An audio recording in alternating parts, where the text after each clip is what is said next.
రవి కానీ వాళ్ళు ప్రెస్ వాళ్ళు చేసుకొని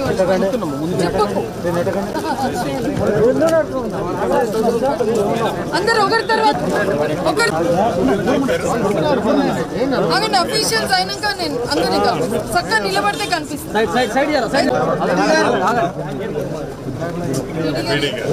ఇంకెవరున్నారు అఫీషియల్?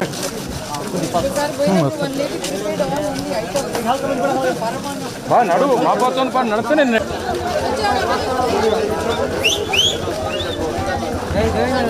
ఆడబిడ్డలందరికీ నమస్కారమే. ఈ మంత్రి గారు మనకు అందరికి ఇల్లు ఇస్తున్నారు. అక్క చెప్తే నేను ఇచ్చిందే, నాదేమీ లేదు, అంతా అక్కదే, ఆడబిడ్డదే.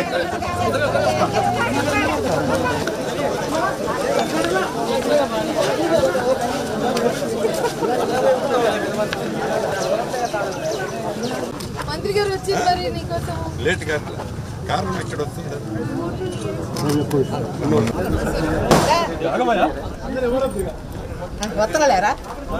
సో ఎంతమంది పిల్లలు? 2 బిడ్డలు. ఏం చదువుతున్నారే?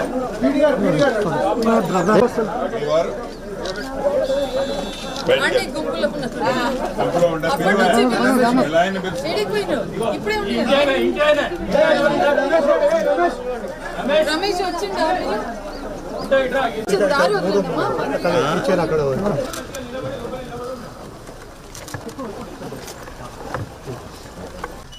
బట్టలు తెచ్చింది.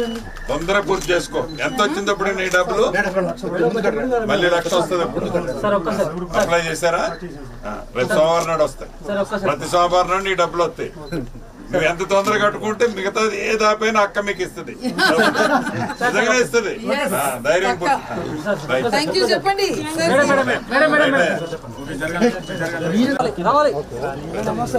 ఎమ్మెల్యే గారు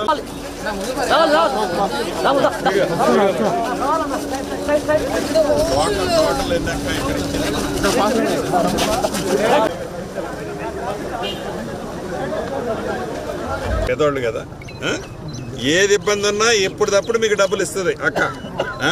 ధైర్యం తొందరగా కట్టుకోండి.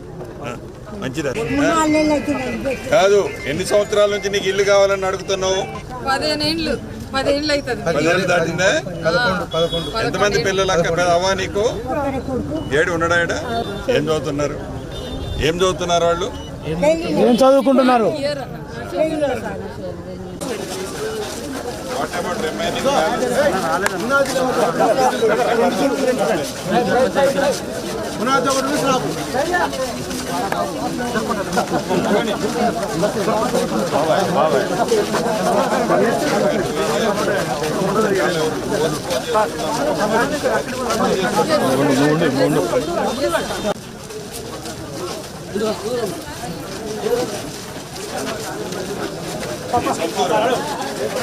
ఇక్కడ అక్క వాటర్ వాళ్ళు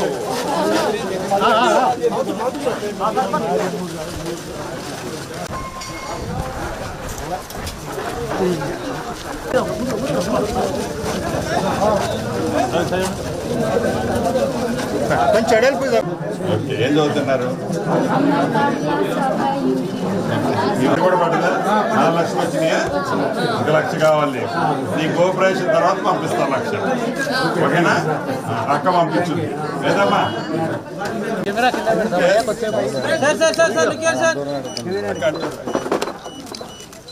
ఇల్లుని చూస్తాం మేము. సరే అట్లా చూడండి. All the best. మంచిగా ఉన్నాయి. సంతోషం. అన్న మన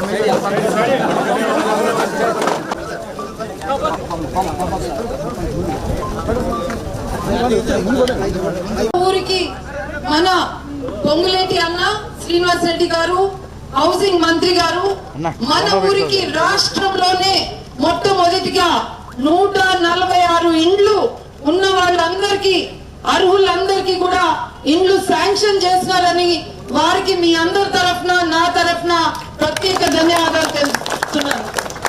ఎక్కడ కూడా ఇవ్వని ఇల్లు ఇక్కడ మంత్రి గారు శాంక్షన్ చేసిండ్రు. మరి వాటిలో ఈ రోజు మంత్రి గారు దాదాపు 70 ఇండ్లు వరకు ఎవరైతే ఇండ్లు కట్టుకుంటున్నారో వాళ్లకు అందరికి తిరిగి వారికి బట్టలు ఇంటి ఇళ్ళకి భర్తకి బట్టలు కూడా ఇవ్వడం జరిగింది. అందరి తరఫున మీకు ప్రత్యేక ధన్యవాదాలన్నా. మరి మంత్రి గారు మనకు 2 మాటలు చెప్తారు. మనం అందరం నిశ్శబ్దంగా ఉండి వారి మెసేజ్ కూడా మనం విందాము. మంత్రి గారు. మన ప్రభుత్వం నిత్యము ప్రజల్లో ఉండే మీరు మంచిని మంచిగా ప్రజల్లోకి తీసుకెళ్ళాలి. నిన్నగాక మొన్న గౌరవ ముఖ్యమంత్రి గారు కేబినెట్ మంత్రులు ఆనాడు ఎకరానికి 10,000 రూపాయలు రైతు బంధు వేస్తే మన ఇందిరమ్మ ప్రభుత్వంలో 12,000 రూపాయలు రైతు భరోసా.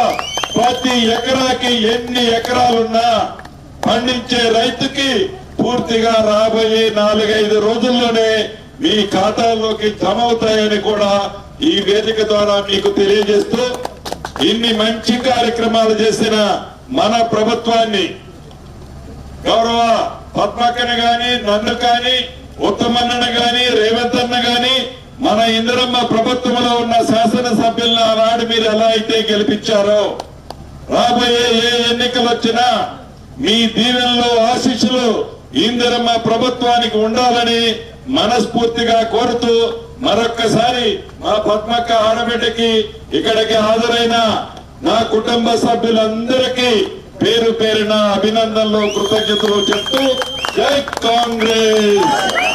థ్యాంక్ యూ అన్న. సామాన్య ప్రజలు ఇబ్బంది పడితే మీ దీవెనలతో మన ప్రభుత్వం వచ్చిన తర్వాత అన్న మాట ప్రకారం ధరణిని బంగాళాఖాతంలో వేసి మీరు నచ్చే మెచ్చే చట్టం, మీకు చుట్టంలా ఉండే చట్టం భూభారతి 2025 చట్టాన్ని తీసుకొచ్చి రేపటితో ప్రతి రెవెన్యూ గ్రామానికి అధికారులు ఎంఆర్ఓ స్థాయి అధికారులే వచ్చారు. మీ సమస్యలు మీ గ్రామంలో అప్లికేషన్ రూపంలో తీసుకున్నారు. అప్లికేషన్ కూడా ₹1 కూడా తీసుకోలేదు. పేదవాడి కష్టాలు తెలిసిన మన ప్రభుత్వం, పేదవాడికి అండగా ఉండే మన ప్రభుత్వం ఈ భూభారతి ద్వారా ఏ రైతులైతే ఆనాడు ధరణితో ఇబ్బంది పడ్డారో, ఏ రైతులైతే ఆ ధరణిని చూసి నిద్రపోని రాత్రులు గడిపారో ఆ రైతన్నులందరికీ ఒక చుట్టములా ఉండే అద్భుతమైన భూభారతి చట్టాన్ని తీసుకురావటమే కాకుండా ప్రతి జబ్బుకి ఒక మందు ఎలా ఉంటుందో ప్రతి సమస్యకి రెవెన్యూలో ఈ భూభారతి సమస్యలు పరిష్కరించే చట్టాన్ని మీ ముందుకు తీసుకొచ్చాం. కాబట్టి ఈ భూభారతి ఇచ్చారు. ఇది ఇంతటితో ఆగిపోయే కార్యక్రమం కాదు, ఇది ఆరంభం మాత్రమే. ఇది మొదటిసారి ఇచ్చే విడతనే. ఇంకా మన ప్రభుత్వం 3.5 సంవత్సరాలలో ఈ 4.5 లక్షలతో కలుపుకొని 20 లక్షల ఇల్లు కట్టాలన్నదే మన ప్రభుత్వం యొక్క ఆలోచన. కాబట్టి గ్రామాలలో ఎవరైనా ఇల్లు రాని వాళ్ళు ఉంటే అయ్యో నాకు మా అక్క ఇలేదు, మా సీనన్న ఇలేదు, మా ఉత్తమన్న ఇలేదని మీరు అభద్రతకు లోను కావాల్సిన అవసరం లేదు. గత ప్రభుత్వం లాగా బొమ్మలు చూపించి ఓట్లు అడిగే ప్రభుత్వం కాదు ఇది. మన ఇందిరమ్మ ప్రభుత్వము బొమ్మలు ఏవైతే చూపించామో చూపించిన ప్రతి బొమ్మని రూపంలో మీ ఇంటికి చేర్చే బాధ్యత మీ దీవెనలతో ఉన్న ఇందిరమ్మ ప్రభుత్వానిది. కాబట్టి మొదటి విడత 3,500 ఇచ్చాం. ప్రతి విడత ఇంకా 3 విడతలు ఇస్తాం. మళ్ళీ అసెంబ్లీ ఎన్నికలు వచ్చే నాటికి ఇలానే గ్రామంలో వచ్చి బొడ్రాయి దగ్గర మనం చర్చ పెడితే ఈ ఊళ్ళో ఇంకా ఇల్లు కావాల్సిన వాళ్ళు ఎవరైనా ఉన్నారా అని అడిగితే మా అందరికి వచ్చినాయని అక్క అడిగినప్పుడు చెప్పే విధంగా ఇందిరమ్మ ఇల్లు ఇచ్చే బాధ్యత మన ప్రభుత్వానిది. అంతేకాదు ఆనాడు అహంకార పూరితంగా ధరణిని తీసుకొస్తే అని కాకేస్తే మా పద్మక్క కనిపిస్తుంది. ప్రధానంగా మీ అందరి దీవెనలతో ఇందిరమ్మ రాజ్యాన్ని తెచ్చుకున్న తర్వాత ఏ పేదవాడు కన్నాడో కన్న కలలన్నీ నెరవేర్చాలని ఈ ఇందిరమ్మ ప్రభుత్వంలో పేదవాడికి అండగా ఉండాలని తెచ్చుకున్న తెలంగాణ రాష్ట్రాల్లో 10 సంవత్సరాలు ఎవరైతే అధికారంలో ఉండి పరిపాలించిన దొరలు ఆ అధికారాన్ని దుర్వినియోగం చేసి వారి స్వార్థం కోసం ధనిక తెలంగాణ రాష్ట్రాన్ని 8,19,000 కోట్ల అప్పు చేసి ప్రతి నెల 6,500 కోట్ల అప్పుని మన నెత్తిన పెట్టి మనం కడుతున్నాం ఈనాడు ఇందిరమ్మ ప్రభుత్వంలో.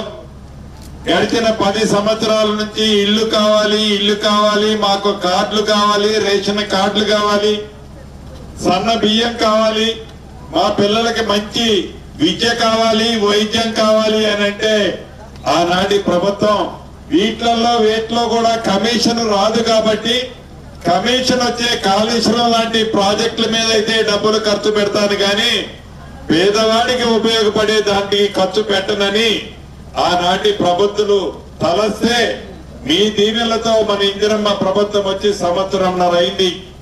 ఈ సంవత్సరంన్నరలో పైలట్ గ్రామాలుగా మోడల్గా ముందు ఒక్కొక్క మండలానికి ఒక గ్రామాన్ని తీసుకొని ఎన్ని ఇల్లు కావాలంటే అన్ని ఇల్లు ఆ గ్రామానికి ఇచ్చాం. అటువంటి గ్రామమే మన విపులాపురం గ్రామం. ఇక్కడ 146 ఇల్లు ఇస్తే ఇప్పటి వరకు 73-74 ఇల్లు కట్టడం మొదలు పెట్టారు. మిగతా వాళ్ళు కూడా వీలైనంత తొందరలో మొదలు పెట్టాలని మనస్ఫూర్తిగా మిమ్మల్ని కోరుకుంటున్నాం. ప్రతి సోమవారం నాడు మీరు ఫౌండేషన్ కడితే 1,00,000 రూపాయలు, స్లాబ్ లెవెల్ కడితే మరొక 1,00,000, స్లాబ్ వేస్తే 2 లక్షలు, స్లాబ్ పూర్తయి మీరు గృహప్రవేశం చేసే టైంలో మిగిలిన 1,00,000. ఎక్కువలో ఎక్కువ 600 చదరపడుగులు ఉండాలి, తక్కువలో తక్కువ 400 చదరపడుగులు ఉండాలి. ఒక బాత్రూము, ఒక వంటగది ఉండేటట్టు పేదవాడికి అవసరమైన ఇల్లు కట్టాలనే ఆలోచనతో ఈ స్కీమ్ ని మొదటి విడత మొదలు పెట్టాం. మొదటి విడత రాష్ట్ర వ్యాప్తంగా గౌరవ ముఖ్యమంత్రి రేవంత్ రెడ్డి గారు సహచర కేబినెట్ మంత్రులమంతా మొదటి విడత 4.5 లక్షల ఇళ్లు రాష్ట్ర వ్యాప్తంగా ఇస్తూ ప్రతి నియోజకవర్గానికి తక్కువలో తక్కువ 3,500 ఇళ్లు ఇవ్వాలని నిర్ణయించి ఈ కోదాడ నియోజకవర్గానికి కూడా మొదటి విడత 3,500 ఇల్లు ఇచ్చాం. అయితే అక్క చాలా మందికి నాకు పారదర్శకంగా ప్రజలకు మేలు చేయాలని కూడా పదే మీకు ఆదేశిస్తున్నాను.